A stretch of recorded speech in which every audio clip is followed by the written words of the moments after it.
Bonjour mes amis, ceci est la dernière vidéo depuis la Croatie.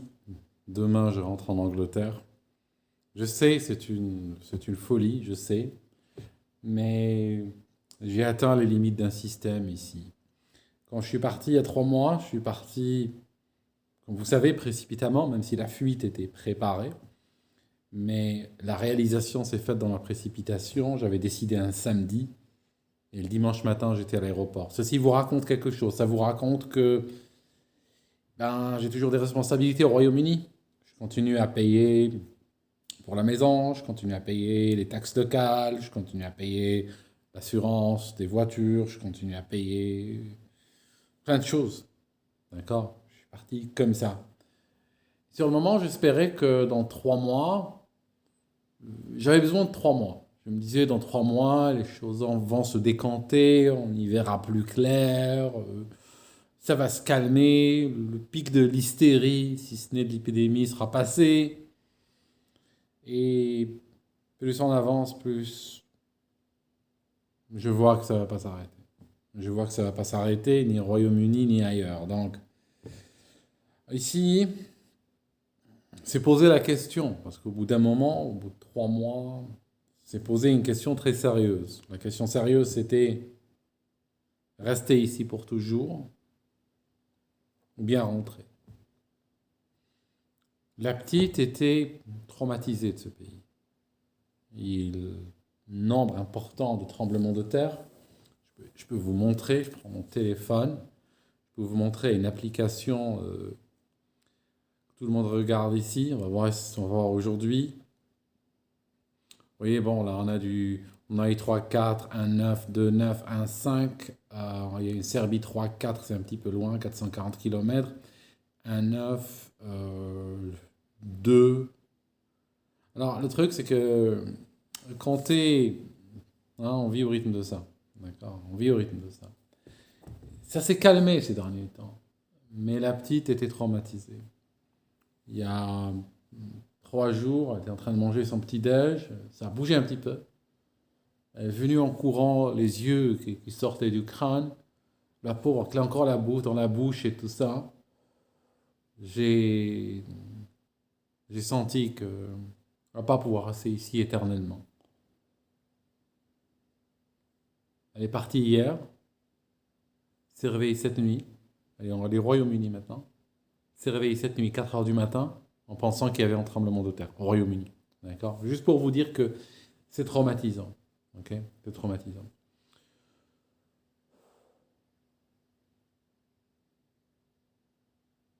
Je vais vous faire visiter la maison, tenez. Je vous montre un petit peu.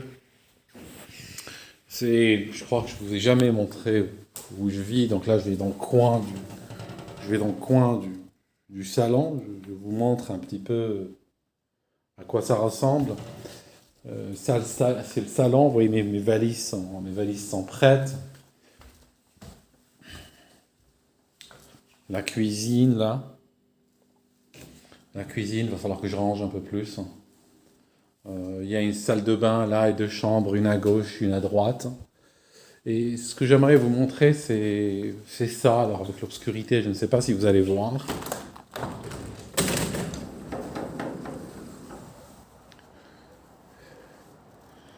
Voilà, c'est la montagne. Et d'ici, on voit le changement des fois très rapide de la météo. Il peut faire très beau, ciel bleu, et puis 5 minutes après, il peut pleuvoir, faire gris. Des fois, on a de la neige, des fois. On a un gros sapin ici, un peu trop grand pour décorer pour Noël. Mais c'était sympa à Noël, il y avait un petit peu de neige dessus. Donc,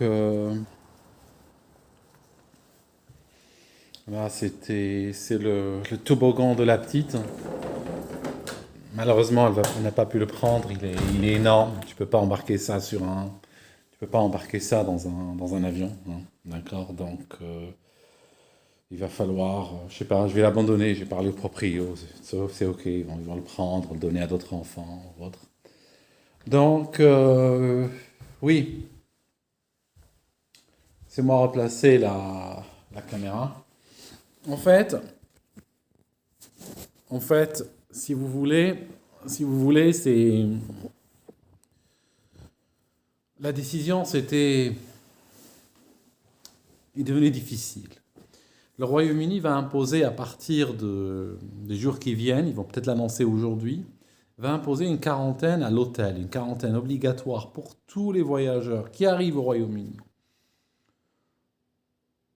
Et puis, imposer dans des hôtels, n'est-ce pas? Et il y a des hôtels qui sont en train de frapper à la porte du gouvernement pour demander des contrats de passagers qu'on ramène sous escorte et qu'on enferme pendant 10 jours. À leurs frais, bien sûr. Alors, il faut savoir que, déjà, ce que je trouve catastrophique, c'est, voilà des hôtels qui sont là dans leur business plan, dans leur business model, c'est accueillir des gens qui viennent volontairement, selon leur propre volonté, ils viennent à pied, ils rentrent dans l'hôtel, et puis voilà, et ils sont libres de sortir, de rentrer. Et voilà qu'on leur demande de transformer leur hôtel en prison, en centre d'incarcération forcée, et ils sont d'accord. C'est dingue.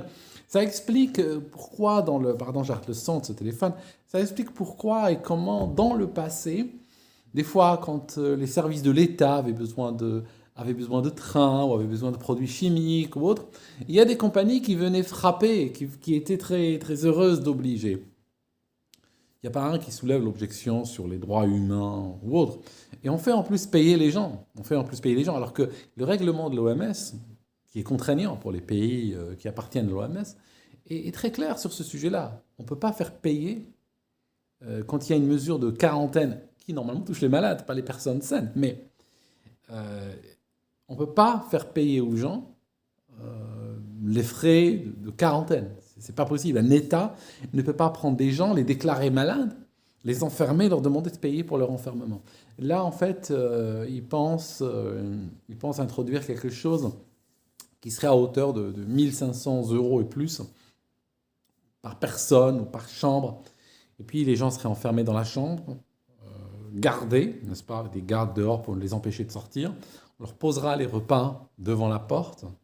On leur ramènera les saloperies qu'on voudra bien leur donner. Et puis, ce sera à leurs frais. Et j'ai pas envie de subir ça. Parce que je sais que quand je suis parti du Royaume-Uni, il fallait bien qu'à un moment donné, je revienne pour régler mes affaires. Il fallait bien que... J'ai tout laissé en vrac, j'ai tout laissé en plan. Et j'ai même laissé des choses dans le frigo. Donc, il fallait bien que je revienne à régler ça. Le problème, c'est qu'aujourd'hui, je ne pourrais pas régler ça. Ils vont fermer les frontières. Une fois qu'ils fermeront les frontières, ils ne les rouvriront pas, probablement pas en 2021, peut-être en 2022 et encore, je ne sais pas. En tout cas, je vais y aller, je vais me jeter dans la gueule du loup, je vais me constituer prisonnier, n'est-ce pas? Et puis, si je vois au bout d'un an ou deux que le hystérie est toujours là et que le pays s'est transformé en prison island et tout, je pense que je ferai, je réglerai mes affaires, je liquiderai mes affaires, je vendrai ma voiture, je ferai ce qu'il faut. Et je partirai pour de bon, sans jamais regarder en arrière. Mais voilà, pour le moment, je n'ai pas vraiment le choix. Et en plus, j'ai fait partir la petite et sa maman tout de suite, dès que la nouvelle est tombée hier, parce que je ne voulais pas qu'elle prenne le risque d'être enfermée ici, parce que moi j'avais besoin de plus de temps, ne serait-ce que pour faire les bagages, ranger ici, parler aux proprios, il y a plein de choses que je devais faire. Je les ai juste foutus dans un avion, sans bagages, sans rien. Juste, il fallait qu'elles partent. Et puis moi, j'ai pris donc, ces dernières 24 heures à faire ce qu'il faut. Et puis, résilier le contrat, préparer les bagages, nettoyer un peu, jeter les choses dont on n'en a plus besoin et tout ça. Et j'espère que, voilà. Donc demain, je vais rentrer. Puis je ne me prends pas la tête, honnêtement, je vais vous dire un truc, je vais vous dire la vérité. J'étais venu ici, dans ce pays, j'espérais réellement trouver la sérénité, la zénitude, hein, comme on dirait. J'espérais trouver la paix, j'espérais trouver peut-être, essayer d'exorciser cette angoisse que me donnait le Royaume-Uni. Et je me suis retrouvé ici à dormir avec les portes non verrouillées. Je ferme même plus les portes. D'accord? Vous savez pourquoi? J'ai un ami qui travaille chez Air France, les pilotes, il a subi quelques tremblements de terre, ils ont des formations, des briefings à ce sujet-là, ils briefent même l'équipage quand ils vont dans des destinations où il y a des risques de tremblements de terre élevés. Il a eu 2 fois 7 dans sa vie. Euh, il, euh, il m'a dit de ne pas fermer les portes, parce qu'effectivement, quand il y a un tremblement de terre, des fois, ça peut déformer les cadres des portes, et des fois, tu ne peux pas sortir. Donc, c'est pour ça que je ne verrouille pas les portes. Je laisse la lumière allumée ici, dans le salon, je dors dans la chambre, mais je laisse la lumière allumée. Donc, effectivement, j'étais venu pour me sentir bien, et je finis par quoi? Je me finis par me réveiller 15 fois par nuit, dormir la lumière allumée, les portes ouvertes. Vous comprenez? Je veux dire, c'est pas réellement quelque chose qui me porte. Je supporte pas la nourriture ici. La nourriture, j'ai réalisé combien c'est important. Ça fait partie des petits plaisirs de la vie. J'ai pas réussi à trouver ma nourriture ici.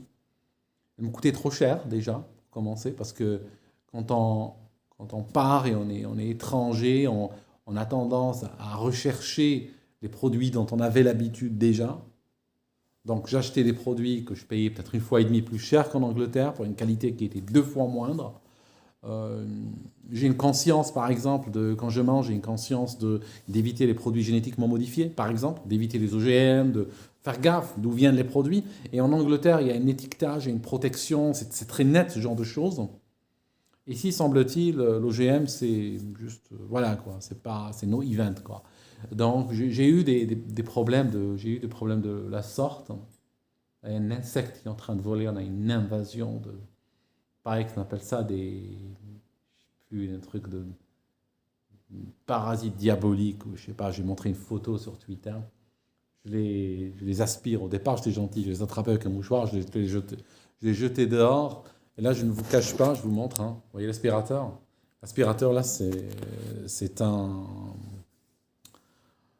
l'arme du crime, en fait. Parce que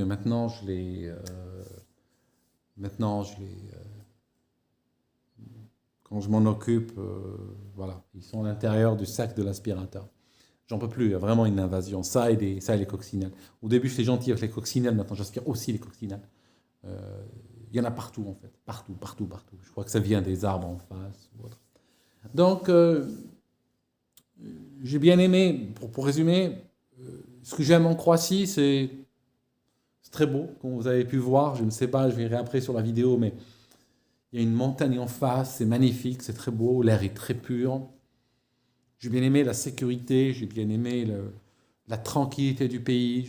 Il y a des choses j'ai bien aimé les marchés, tout ça. Même si j'en suis revenu des marchés, parce qu'au bout d'un moment, je savais plus ce qui était OGM, ce qui ne l'était pas. J'ai eu des doutes sur la nourriture. À un moment donné, après, c'est devenu très difficile de manger correctement. Euh, j'ai pas aimé, j'ai pas aimé plusieurs choses. J'ai pas aimé la bureaucratie. J'ai payé pratiquement 1 500 € en bureaucratie depuis que je suis arrivé. J'ai dû payer un avocat parce que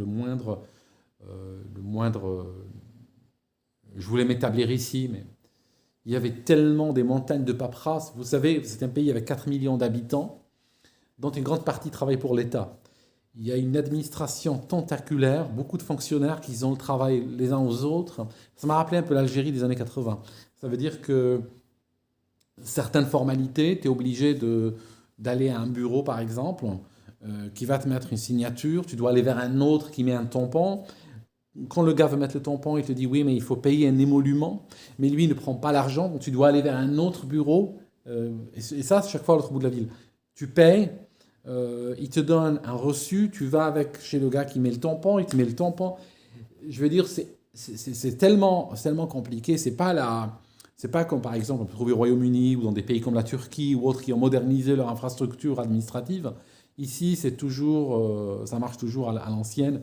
J'ai pris un avocat, j'ai payé 1 500 € pratiquement en frais de traduction, ils veulent même des notaires. Je me suis même retrouvé chez un notaire parce que certains documents, tu dois les signer, oui, mais il faut aller chez le notaire et tout. Je veux dire, au bout d'un moment, franchement, j'en ai eu un peu ras-le-bol, honnêtement. Je ne vous cache pas, j'en ai eu un peu ras-le-bol. Euh, donc, voilà, résultat des courses. J'ai pas aimé le tremblement de terre. C'est réellement aujourd'hui Zagreb, je l'appelle la ville aux 1000 tremblements de terre. Ça s'est calmé ces derniers jours, mais le problème, c'est quand tu es sur les nerfs, après tu les imagines, après tu as l'impression qu'il y a un tremblement de terre. Quand ma fille, par exemple, s'est réveillée à Londres à 4 heures du matin, croyant qu'il y en avait un. Euh, Tu deviens hypersensible à ces choses-là, tu n'arrives plus à avoir la paix. Vous savez, je vous montre, quand il y a eu le 6.4 qui a tué des gens à 40 km d'ici, on s'était planqué près de ce pilier. Vous voyez ce gros pilier?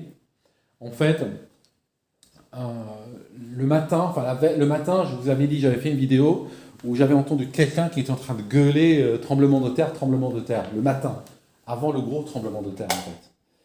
Et ce qui s'est passé, c'est que j'avais fait une vidéo en vous disant, je me suis réveillé sur quelqu'un qui criait tremblement de terre. Et on avait fait un briefing, on s'était dit, si jamais ça frappe, on se met là, on se met près de ce pilier parce qu'il est énorme, comme vous pouvez le voir. Il va vers cette poutre-là, et il va ici, il y a une autre poutre noyée dans le mur, d'accord? Et j'étais là, j'étais sur ce sofa je suis en train de tweeter en fait, ma fille est en train de jouer là.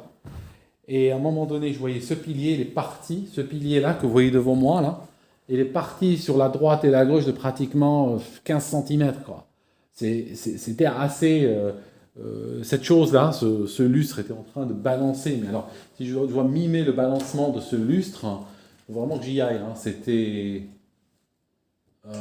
de ce niveau-là, d'accord, hein. C'était de ce niveau-là. Ok. En fait, j'ai chopé ma fille, j'ai sauté là, comme vous pouvez voir, j'ai sauté là. Je suis arrivé ici, on était tous planqués là, contre ce pilier. Hein. À la fin, cette image était inclinée. Hein, était inclinée. Tous les tableaux, d'ailleurs certains sont inclinés. Ici, regardez, on a une fissure là dans le mur, hein, vous pouvez voir. Hein. C'était, je veux dire, ma fille qui criait I'm scared, I'm scared, I'm scared, elle avait vraiment peur. Donc, c'est vrai que pour nous, c'était vraiment traumatisant. C'est traumatisant. Et on n'avait pas dormi pendant des jours et des jours. Jusqu'à maintenant, hein, on a du mal à dormir. La moindre vibration et secoue là, ça fait. Et donc, oui, à un moment donné, on n'a pas pu nous adapter à ce système. Et voilà. Donc, demain je rentre. Je ne pense pas revenir en Croatie un jour, malgré toutes les qualités que j'ai décrites pour le pays et les habitants qui sont très sympas et tout. On n'a pas pu socialiser avec eux parce qu'ils sont très, très Covido-croyants. Le seul moment de socialisation qu'on a eu, c'était quand il y a eu ce tremblement de terre et tout le monde était dehors, toute la ville était dehors, sans masque, sans rien, les gens les uns dans les bras des autres et tout ça. Il y a eu un moment d'humanité parce que on avait quand même vu un vrai danger hein, face à nous, un danger qui pouvait nous tuer tout de suite, hein, tous comme nous étions. Et c'est vrai que ça nous a... Sur le moment, on était content de parler à des gens.